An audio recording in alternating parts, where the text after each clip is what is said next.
आज हम बेटी के नाम पत्र पार्ट से सेकंड पार्ट में आ जाएंगे और सेकंड पार्ट में आपको अभिव्यक्ति सृजनात्मकता है। अभिव्यक्ति सृजनात्मकता मीन्स क्रिएटिविटी राइटिंग। और यहाँ पर अभिव्यक्ति सृजनात्मकता में आपको 2-3 क्वेश्चंस मैंने लिखी। यहाँ पर आपको इसके पाठ के संबंधी ये क्वेश्चन आंसर्स आपको बहुत जरूरी है, क्योंकि पाठ के बाद अभिव्यक्ति सृजनात्मकता छात्रों के लिए और सहायक होते हैं और एग्जामिनेशन में। इसलिए मैं यह प्रश्न आपसे मैं कर रही हूँ, पत्रों की हमारे जीवन में क्या भूमिका होती है। और हम पत्र क्यों लिखते हैं? अपने विषयों को दूसरों तक पहुंचाने के लिए हम पत्र लिखते हैं। और पुराने जमाने में तो कई तरह के पत्र लिखते थे फ्रेंड्स और रिलेटिव्स को, लेकिन आजकल पत्रों की जरूरत उतनी नहीं है। फिर भी हम पत्र की नमूना तो जानना जरूरी है।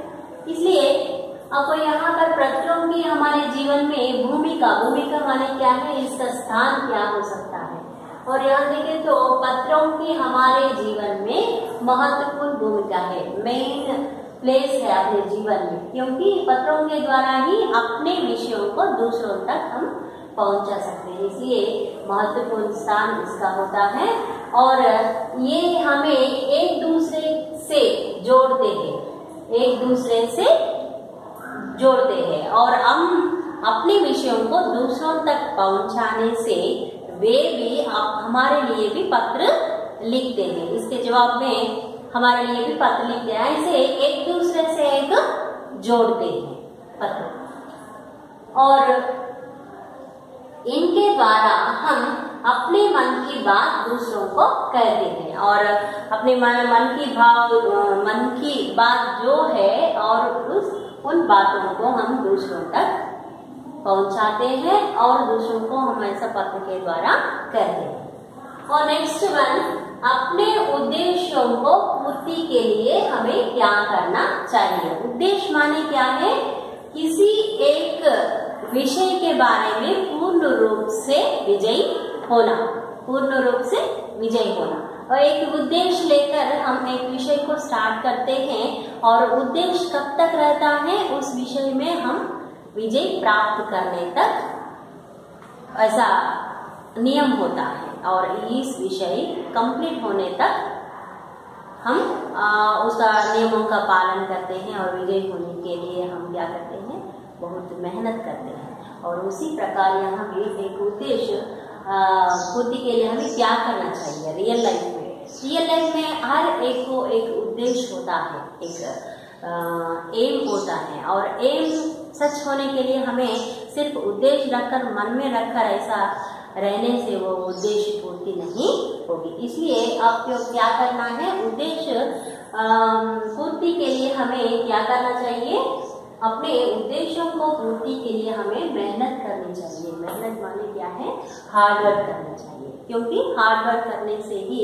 उस विषय के बारे में पूरी जानकारी होगी और उद्देश्य किसी अपने मन में जो एम रखते हैं और उसमें सक्सेस हो जाते हैं। इसलिए आपको क्या करना है, मेहनत करना है, हार्ड वर्क करना है।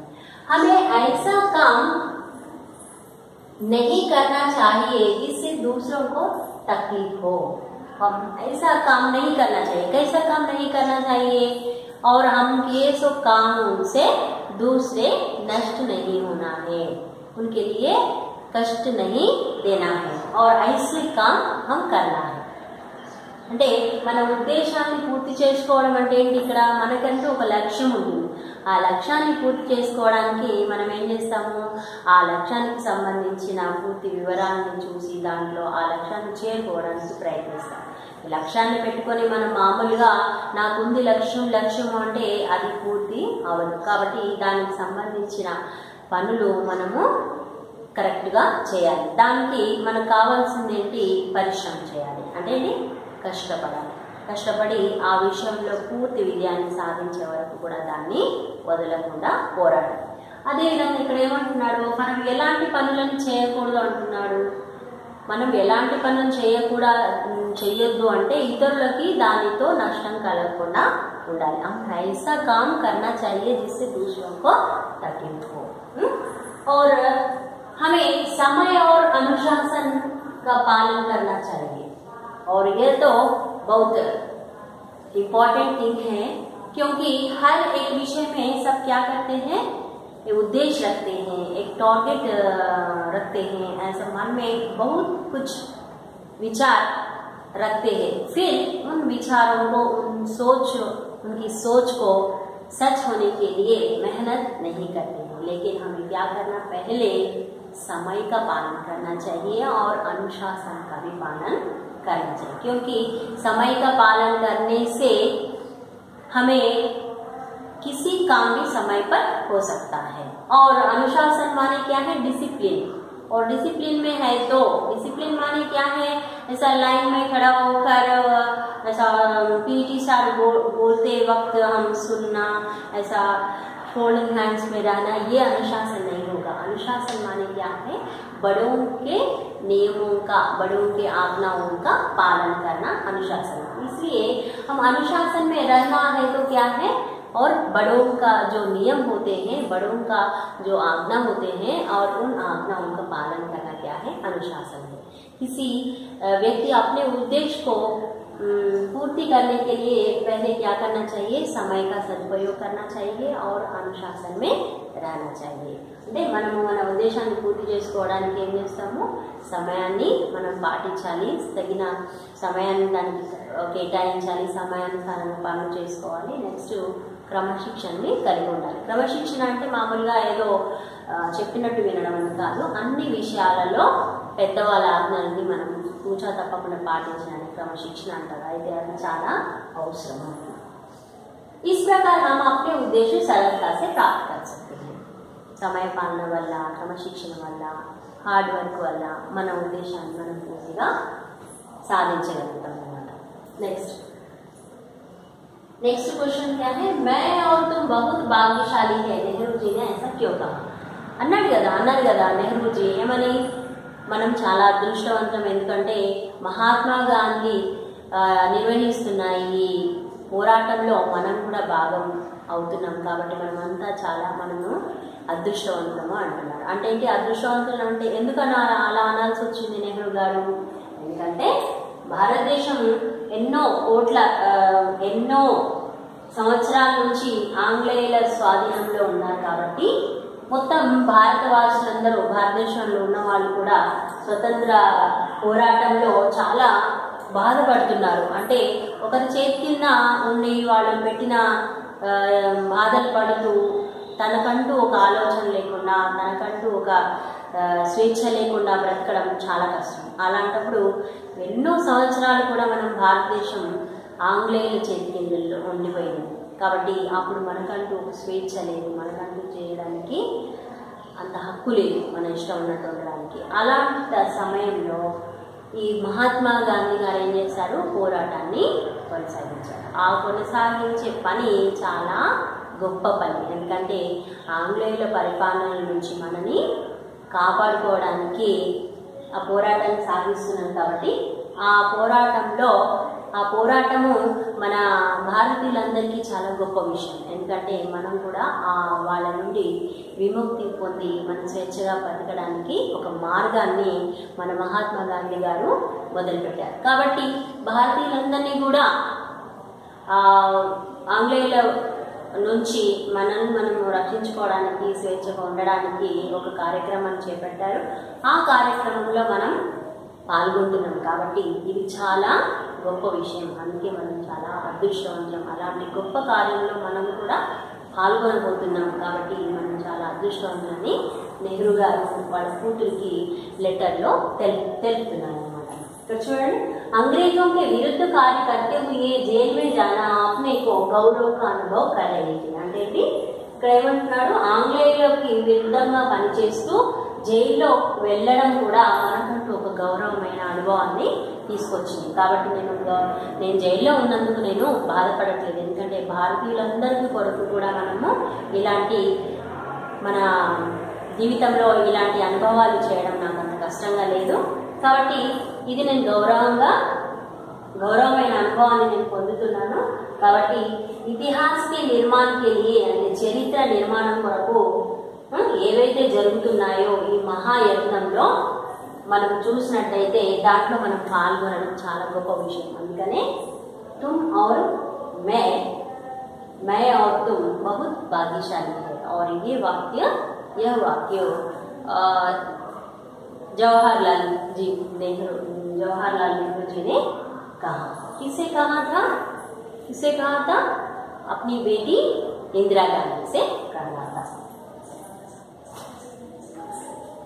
अब ये आंसर्स को आपको नोट्स में लिखना है और किसी अक्षरों को आपको ध्यान से लिखना है, कंसंट्रेशन करके आपको देख के लिखना है। और नेक्स्ट हमें क्या पढ़ेंगे?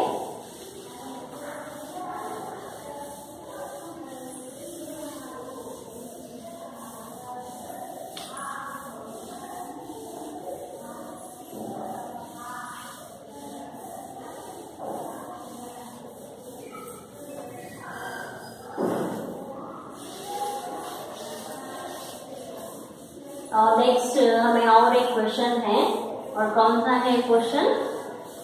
देखिए लास्ट में है, और वीर जवानों का सहयोग के बारे में लिखना। वीर जवान कौन हो सकते हैं? बॉर्डर में रहने वाले, अपने देश पर जो हमला करने वालों से हमें रक्षा दे रहे हैं, और वे हैं वीर जवान। और उन वीर जवानों का जो ऑपरेशन के बारे में क्वेश्चन है। और यहाँ पर देखें तो आपको और देश की रक्षा में तत्पर होने के लिए जो वीर जवान होते हैं और उनके बारे में थोड़ी जानकारी देंगे। और वीर जवान अपने परिवार से दूर रहते हैं और बॉर्डर में कई तरह की यातनाओं से अनुभव करते हैं और कठिनाइयाँ सामने करते हैं, क्योंकि वे क्यों जाते हैं वहाँ पर? अपने लिए, अपने देश के लिए, और उसके परिवार को छोड़कर, अपनी आशाओं को, और जो फैमिली के बारे में जो आशाएं होती हैं, और उन आशाओं को छोड़कर, परिवार को छोड़कर, फ्रेंड्स को छोड़कर और रिलेटिव्स सबको छोड़कर अपने प्राण न्योछावर करने से भी पीछे नहीं जाते, और वहाँ बॉर्डर में जाकर हमारे लिए दूसरे देशों से हम अपने देश की रक्षा करने के लिए वहाँ पर जाते हैं। और उनकी जो सहयोग है वो हम भूल नहीं जाना है, क्योंकि और बॉर्डर में रहने वाले कितनी यातनाएं अनुभव कर रहे हैं, कभी कभी उनके प्राण भी चल सकते हैं।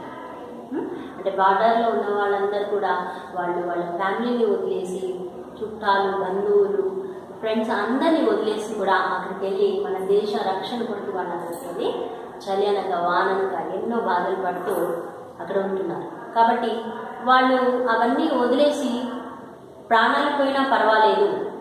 ఇప్పుడు మనం చూసాం సంతోష్ అని సూర్యాపేట్ సంథింగ్ అక్కడ నుంచి ఒకతను ప్రాణాలని అర్పించడం జరిగింది కరోనా స్టార్టింగ్.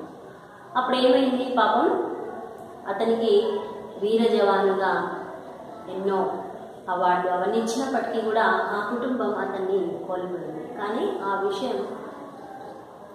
విషయాన్ని కూడా ఆమె చాలా గ్రేట్గా ఫీల్ అయింది. ఎందుకంటే ఒక దేశం కొరకు నా భర్త ప్రాణాలు అర్పించాలని సంతృప్తి ఆమెను కలిగింది. కాబట్టి అలాంటి వాళ్ళ యొక్క కోఆపరేషన్ మనకి చాలా హెల్ప్ అనమాట. ఎందుకంటే మనం ఇక్కడ హాయిగా ఉంటున్నామంటే అర్థం ఏంటి? దానికి కారణం వాళ్ళు. కాబట్టి వాళ్ళ యొక్క కోఆపరేషన్ మనకి చాలా ముఖ్యమైనది. नेक्स्ट आपको भाषा की बात में देखें तो भाषा की बात माने क्या है? व्याकरणांश। भाषा की बात में आप देखिए नीचे दिए गए एक वचन और बहुवचन के रूप समझिए। और यहाँ पर देखें तो आपको उपहार माने क्या है? भेंट है। और मैंने शब्दार्थ भी दी है लास्ट क्लास में। उपहार माने क्या है? इसका एक वचन उपहार है और बहुवचन भी उपहार है। कवि,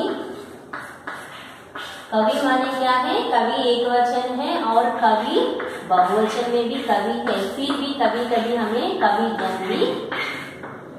कविजन also plural word, like is also no problem. Next पक्षी। पक्षी मीन्स पक्षी, एक वचन बहुवचन। आप जानते हैं एक वचन बहुवचन और वचन बदलिए, इसका मीनिंग है वचन बदलिए। वचनाన్ని మార్చాలి, దీన్ని మనకి వన్ మార్క్స్ ఒక లెసన్ ఉంచాలి। ఉపహార్ అంటే ఉపహార్, సేమ్ టు సేమ్। కవి అని రాయొచ్చు, లేదంటే కవి జనన పెట్టచ్చు। పక్షి మీన్స్ పక్షి। నెక్స్ట్ గురు। गुरु, लड़का,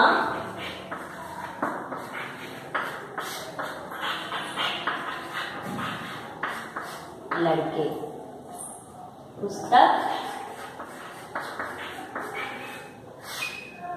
पुस्तकें,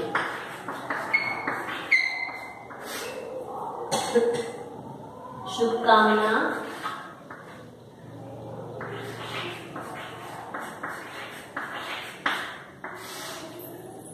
शुभकामनाएं,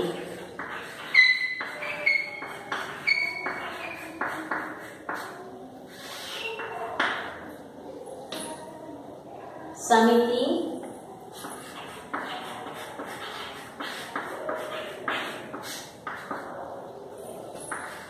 समितियां,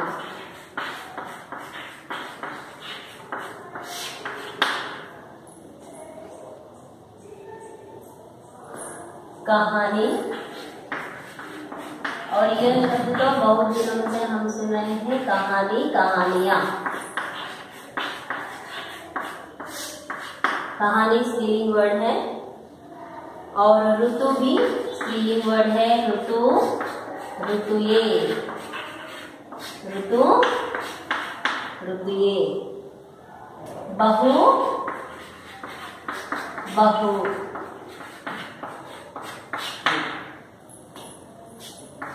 आपको एक वचन बहुवचन में, इसके अलावा टेक्स्ट बुक में और है तो ऐड करेंगे इसमें।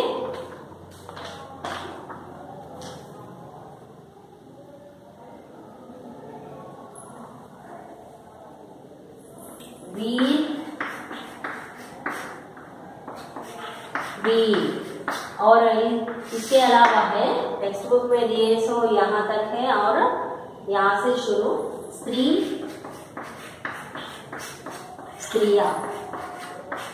बहुवचन में आपको बिल्कुल चेंज हो जाता है, स्त्री बड़ी की मात्रा से, और यहाँ पर बहुवचन में आपको छोटी की मात्रा में आ जाता है।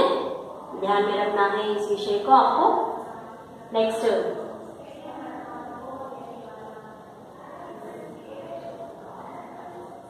चिंता,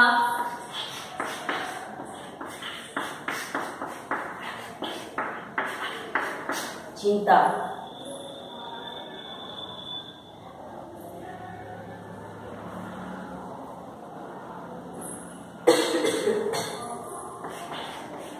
वीरांगना मीन्स वीरनारुలు అన్నమాట।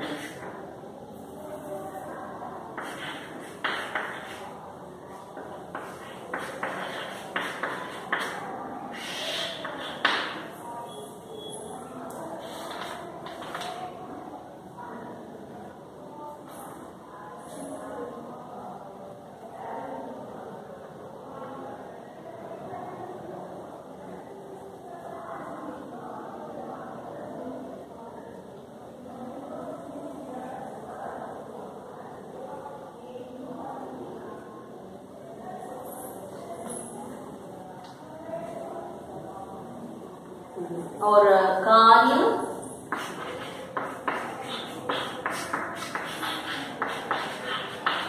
कार्य, काम, काम।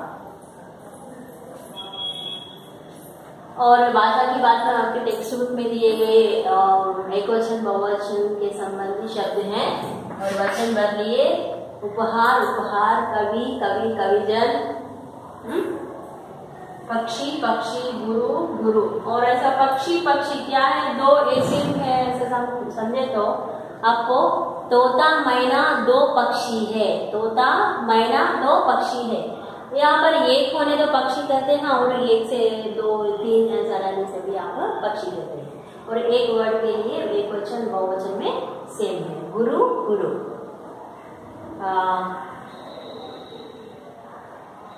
सीता और ललिता दो गुरु है, माने क्या है, दोनों है फिर भी एक वचन में गुरु और बहुवचन में भी गुरु कहते हैं। और लड़का लड़के, पुस्तक पुस्तकें, शुभकामना शुभकामनाएं, समिति समितियां, कहानी कहानियां, ऋतु ऋतुएं, बहु बहुए, वीर वीर, स्त्री स्त्रियां, चिंता चिंता, वीरांगना वीरांगनाएं, कार्य कार्य, काम काम। और ऐसे शब्द आपको टेक्स्ट बुक में एक्स्ट्रा लिए गए हैं। और इसके अलावा और क्या है, विलोम शब्द।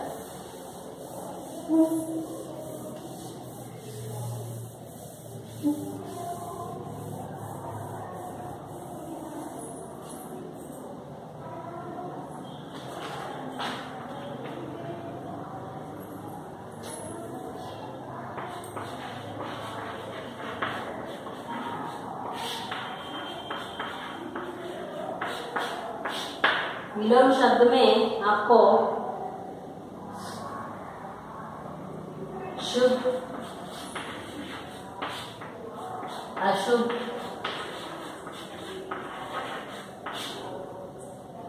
नेक्स्ट जन्म मरण,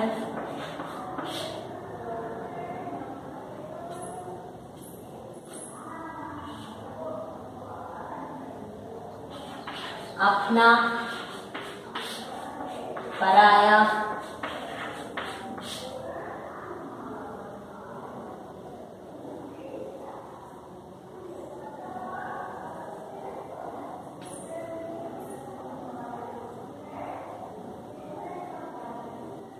साधारण असाधारण,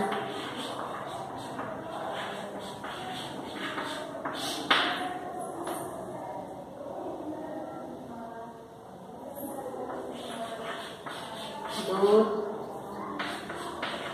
पास,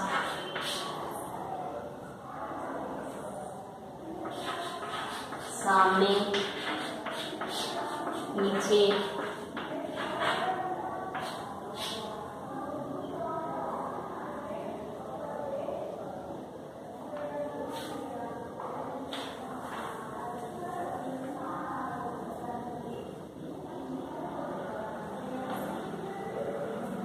एक बार,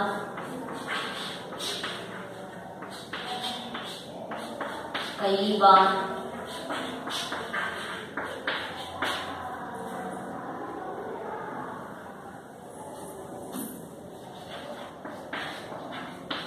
छिपाना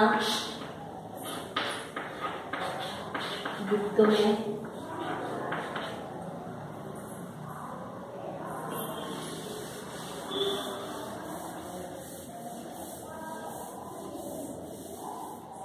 छिपाना गुप्त में रखना,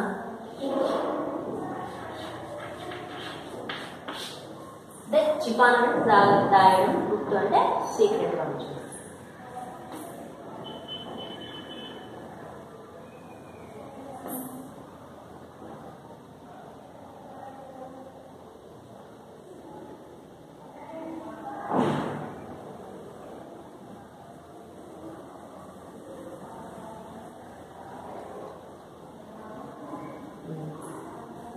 और यहाँ तक आपको टेक्स्ट बुक ग्रामर हो गया। और बाकी के नेक्स्ट है, आप में ऊपर दिए गए वचन के उदाहरण पढ़िए, किन्हीं दो के वाक्य प्रयोग कीजिए। और ऊपर दिए गए वचन के उदाहरण पढ़िए, और वचन के उदाहरण यहाँ पर दिया गया, किन्हीं दो के वाक्य, किन्हीं दो शब्दों को लेकर दो वाक्य प्रयोग करना। और सपोज कवि, सूरदास एक कवि है और कवि से एक वाक्य बना। और उपहार, मुझे जन्मदिवस की उपलक्ष्य में कई उपहार मैं पाई हूँ। అట్లా ఏదైనా రెండు పదాలను తీసుకొని దానికి ఓన్ సెంటెన్స్ చేయాలి. నెక్స్ట్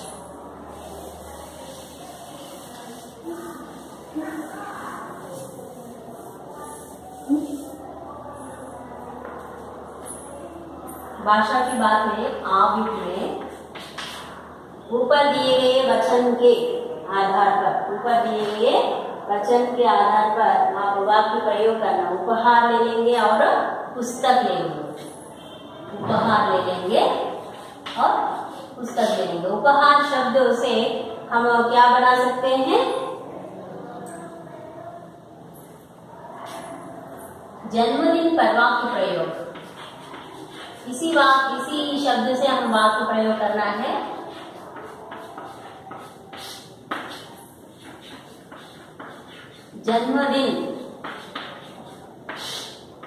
जन्मदिन पर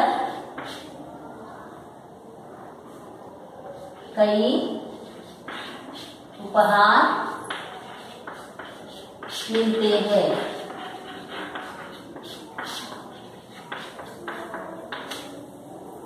नेक्स्ट पुस्तक. दो शब्दों के वाक्य प्रयोग के लिए कहा और यहाँ पर सेकंड वन है पुस्तक. और पुस्तक से हमें क्या वाक्य बनाना है? यह मेरी पुस्तक है. यह मेरी पुस्तक है. यहाँ पर देखिए मेरी क्यों कहा गया? क्योंकि पुस्तक स्त्रीलिंग शब्द है. पुस्तक स्त्रीलिंग शब्द है इसलिए मेरी कहना. यह मेरी पुस्तक है. और किसी का है तो भी वह तुम्हारी पुस्तक है. और पुस्तक वर्ड क्या है? स्त्रीलिंग शब्द है इसलिए मेरी का संबोधन किया यहाँ पर. और नेक्स्ट ई बिट में देखिए, ई बिट में रिक्त स्थानों की पूर्ति उचित शब्दों से कीजिए. और यहाँ पर उचित शब्द दिए गए खेद, बधाई, शुभकामनाएं, आशीर्वाद. और ये 4 शब्दों से दिए गए रिक्त स्थानों की पूर्ति करना है आपको. नानी ने अपनी नवासी को जीती रहो बेटी कहकर डैश दिया. क्या दिया? क्या देते हैं जन्मदिन के उपलक्ष्य में बेटी को नवासी को जीती रहो ऐसा ब्लेसिंग देती है. ब्लेसिंग्स को क्या कहते हैं? आशीर्वाद. और पहला वाक्य है और ई बीट में आपको पहला रिक्त स्थान में आ जाएगा आशीर्वाद. आशीर्वाद. आशीर्वाद. नेक्स्ट आपको जन्मदिन की डैश. आपको जन्मदिन की डैश क्या है? क्या है? क्या देना है? बधाई. आपको जन्मदिन की डैश. जन्मदिन की शुभकामनाएं. सॉरी, जन्मदिन की शुभकामनाएं. हम भी बताते हैं दूसरों को कोई मेरा जन्मदिन है ऐसा कहने से हम क्या कहते हैं? हैप्पी बर्थडे ऐसा कहते हैं. ऐसा शुभकामनाएं बताते हैं. और नेक्स्ट है खेल में आपकी जीत हुई इसके लिए आपको डैश हो. डैश हो मीन्स कंग्रेचुलेशंस बोलना. और कोई जीत गए हैं और उनके लिए हमें क्या कहना है? कंग्रेचुलेशंस कहना. और कंग्रेचुलेशंस को बधाई कहते हैं. और बधाई यहाँ पर third fill in the blank में आना बधाई. नेक्स्ट फोर्थ वन है रुकावट के लिए डैश है. रुकावट माने क्या है? ब्रेक. और किसी एक काम करने में जो ब्रेक आता है और हमें क्या आने लगता है? दुख आने लगता है. दुख आने लगता है और दुख को कहते हैं खेद. खेद माने क्या है? दुख. रुकावट के लिए दुख है. रुकावट के लिए खेद है. और ऐसे शब्दों को हम सेट करते हैं. और यहाँ खेद माने क्या है? दुख. आपको देखिए आशीर्वाद क्या है? नानी ने अपनी नवासी को जीती रहो बेटी कहकर ध्यान दिया.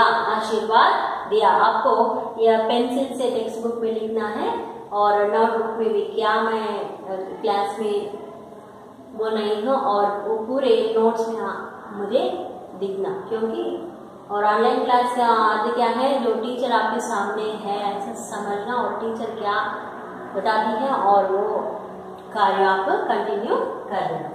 और यहाँ पर सेकंड वन है, आपको जन्मदिन की डैश शुभकामनाएं। जन्मदिन है तो हम क्या कहते हैं, शुभकामनाएं लेते हैं। और थर्ड वन है, खेल में आपकी जीत हुई, इसके लिए आपको डैश हो, बधाई हो। बधाई मीन्स क्या है, कोई जीत गए और कोई पास हो गए और उनके लिए क्या करते हैं, बधाई करते हैं, मीन्स कंग्रेचुलेशंस।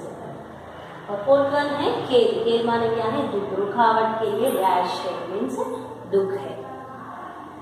और यहाँ पर आप टेक्स्ट बुक में आपको पूर्ण रूप से भाषा की बात में अंतग्राह्यता और क्या क्या देने का है वो पूरे क्लास में हो गया। आप बेटी के नाम पत्र पाठ से टेक्स्ट बुक में जो है और उसका ग्रामर भी आपको ठीक तरह से फॉलो करना है। और जो बच गई क्वेश्चंस भी बाद में मैं आपको बताती हूँ, और नहीं तो व्हाट्सएप में भेज सकती हूँ।